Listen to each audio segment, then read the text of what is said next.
উন্নয়নের রাজনীতির সূচনা করবে সেই মানুষগুলোর সাথে আপনাদেরকে আমি পরিচয় করিয়ে দিচ্ছি। যেহেতু এখানে চট্টগ্রাম জেলার সকল প্রার্থী উপস্থিত আছেন, কক্সবাজার জেলার সকল প্রার্থী আমার পাশে দাঁড়িয়েছেন।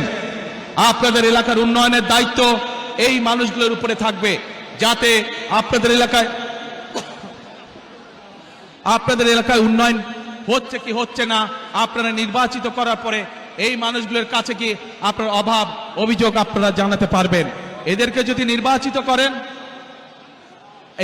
নির্বাচিত করেন আপনারা, তাহলে এরা আপনাদের কাছে জবাবদিহি করতে দায়বদ্ধ থাকবে। সকল মা বোন সহ সকল ভাইদের প্রতি আমার অনুরোধ, 12 তারিখে যাতে কেউ কোনোভাবে আপনাদের ভোটের অধিকার কেড়ে নিতে না পারে সেই ব্যাপারে সদা সতর্ক দৃষ্টি রাখবেন। ইনশাল্লাহ সতর্ক থাকবে।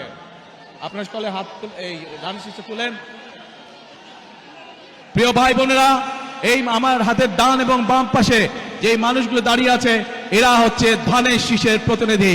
ইনশাল্লাহ 12 তারিখে এদেরকে জয়যুক্ত করবেন, যাতে আপনার জীবনকে আপনি নিরাপদ করতে পারেন, আপনার এলাকার উন্নয়নকে আপনি নিশ্চিত করতে পারেন। আল্লাহ হাফেজ। বাংলাদেশ জিন্দাবাদ, বাংলাদেশ জাতীয়তাবাদী দল জিন্দাবাদ। আসসালামু আলাইকুম।